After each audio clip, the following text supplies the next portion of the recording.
ప్రభు తగిన సమయం ముందు నిన్ను దేనికి హెచ్చించిన ప్రభు ఆ సమయంలో హెచ్చించి నిన్ను వాడుకుంటాడు. ప్రభు వాడుకుంటాడు. ప్రభు నువ్వు తొందరపడకు.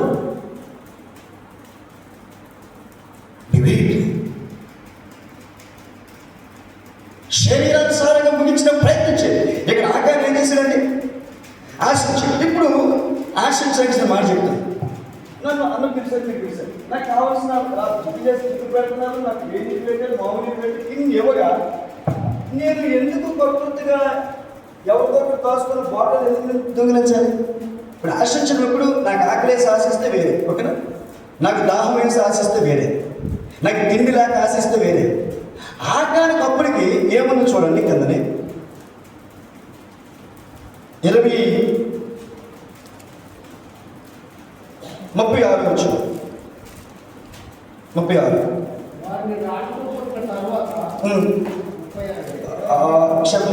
చూడండి.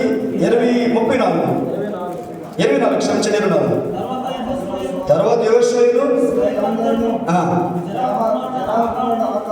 ఆకారులు ఆ వెండిని ఆ పత్రములను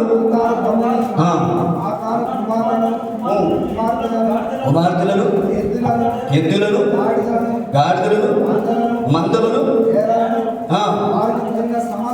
అంటే ఇప్పుడు ఆకానికి ఏమైనా కొదువు ఉందండి? కొదువు ఉందా? కావలసిన ఎద్దులు ఉన్నాయి, ఆ రోజు అంతే కదా ఆస్తులు. కావలసిన గొర్రెలు ఉన్నాయి, కావలసిన ఒంటలు ఉన్నాయి, ఇంకా అన్ని రాయలేదు కదా. కావలసిన డబ్బు ఉంది, కావలసిన అధికారం ఉంది, కావలసిన హోదా ఉంది, అన్నీ ఉన్నాయి. ఇప్పుడు ఎవరు ఆశించారు? ఒకవేళ ఆశిస్తే చెప్పారు కదా, నాకు అన్ని సమృద్ధిగా పెడుతున్నారు, నేనెందుకు ఇంకోటి ఆశించాను? ఆమె అన్నీ ఉన్నాయి. దేవుని మహిమ కలిగింది కాక. ఆశించి అది ఆపిల్లంతండి. ఆపిల్లంతా ఒక బంగారు కమ్మి, ఇంకెటికి ఒక వస్త్రం, ఇంకో విషయం. నెక్స్ట్ నాయకుడు ఎవరు? వేస్తుంటారు కదా. యుద్ధంలో అన్ని మిగిలిన తర్వాత ఇప్పుడు కావాలంటే ఆకాను యోషువ గారు నాకు ఆ బంగారు కమ్మి కావాలంటే ఇస్తానే కూడా ఇస్తాడా? బంగారు కమ్మేట ఆకాను నువ్వే కదా ఎక్కువ శ్రమ పడతావు, పోలీ వీళ్ళందరితో కాకపోయినా నా భాగంలో కూడా నీకు కొంత ఇస్తాను. నాకు మరి వస్త్రం కూడా కావాలంటే ఒక వస్త్రం ఏంటి చెప్పండి. నేను వ్యక్తిగతంగా చిన్న చెప్తాను. మా చర్చిలో నా ఫస్ట్ గారికి ఏమన్నా చెప్పడం మంచి ఏమన్నా మా చర్చలు వేసేవారు ఎంత ఒకే చదివితే నేను పై రూమ్ తీసుకెళ్ళి మరి ఇంట్లో నచ్చిన 4 జతలు తీసుకురాను. నేను చాలా బట్టలు ఎక్కువైపోయాయి, ఇంక ఎలాంటి అభిమానులు ఎక్కువైపోయాయి. 4 జతలు నీకు నచ్చినవి తీసుకున్నాను. అయిపోతే మీకు మీ చేతితో ఉన్నాను, నా చేతితో పరీక్ష ఆగిపెట్టాడు. ఎందుకంటే నాకు ఇచ్చిందిగా నేను నా చేతి ఇచ్చినప్పుడు సొట్టది పాడైపోయింది ఎవరు, నలిగిపోయింది ఎవరు, నాకు తీరిపోతుంది. చాయిస్ నాకు కుదరదు కాబట్టి మంచి బట్టలు ఇస్తే ప్రతి ఆధారం ఒక్కొక్క జత వేసుకొస్తే నాకు వచ్చిన పడుతుంది. నా దగ్గర చూస్తే మర్చిపోయినట్టు అదే పాత బట్టలు ఉన్నాయి, అవి వేసుకుంటే ఎలా ఉన్నాయి, నీట్గా ఉన్నాయి. మొత్తం ఎందుకంటే ఒకసారి 2 సార్లు వాడతాం, ఎక్కువ ఉన్నాయి. హల్లెలూయా.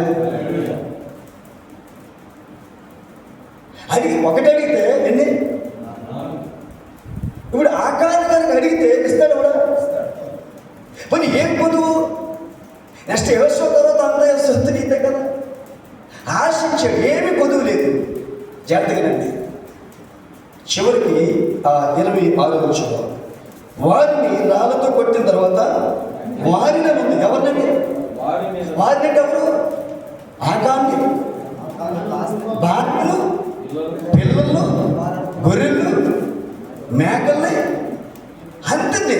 ఆశించింది ఎవడు? పోయింది ఎంతమంది? నాశనమైన ఎంతమంది? చూసారా? వెయిట్ చేయొచ్చు కదా.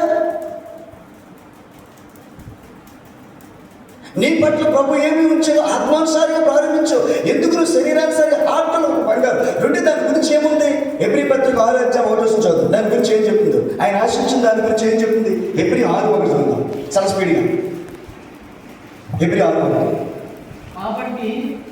కాబట్టి నిర్జీవ క్రియలను విడిచి. సారీ, ఇవి ఏ క్రియలు? ఈ వస్తువు ఏంటంటే నిర్జీవం. బంగారం ఏంటి? నిర్జీవం. వస్త్రం ఏంటి? నిర్జీవం. ధనము నిర్జీవం. ఇప్పుడు నిర్జీవము దానిని ఆశించి ఇతను ఏం కోల్పోయాడు? జీవాన్ని కోల్పోయాడా? జీవాన్ని కోల్పోయాడు. బంగారము నిర్జీవం, వస్త్రం నిర్జీవం, ఈ బిల్డింగు నిర్జీవం. జీవాన్ని కోల్పోతున్నావు. నిర్జీవమైన దాన్ని ఆశించాలి. ఎంత దౌర్భాగ్యం!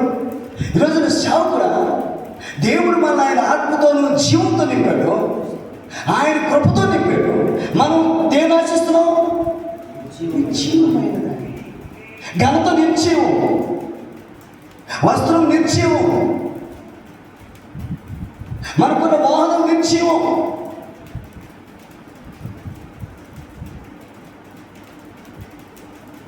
చూసారా? జీవాన్ని వదులుకున్నాడు. ఎవరు? దేని కోరుకున్నాడు? నిర్జీవం. ఆ నిర్జీవం ఒక బంగారము, తనకున్న బంగారం అంతా తీసుకుంది, తనకున్న వస్త్రం, రెండు వస్తువులు తీసుకుంటే ఎన్ని వస్తువులు పోయాయి? సమస్తమును కాల్చివేసి రాళ్ళు కొప్పేసి ఎంత చెడ్డ పేరు వచ్చిందండి. But Achan is not an ordinary person. He was once upon a time highly anointed person. He was appointed ministry after Joshua. But ఆశించి we wait. God will give sufficiently. He will extend your ministry, your vision, your dreams, your songs. But time is come soon. But be waiting. ఈ లోపల అపవాదిని ముందేస్తుంది. నీ జీవము నుంచి నీ నిర్జీవాన్ని లాగేదానికి. అపోస్తలుడు పౌలు గారు చెబుతారు, అదే హెబ్రీ పత్రిక 10వ అధ్యాయం.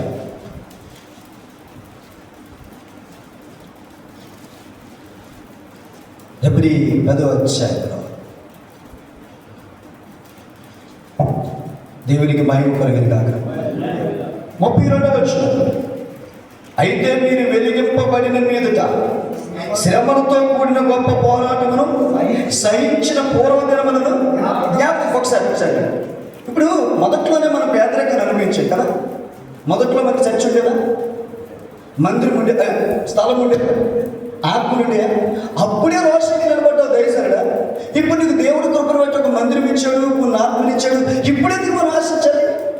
కొంత కానుక ఇచ్చాడు, ఎంతో కొంత కానుక మన విశ్వాసం. మనకి మందిరం ఇచ్చాడు, ఫ్యాన్ ఇచ్చాడు, మన సౌండ్ సిస్టమ్ ఇచ్చాడు.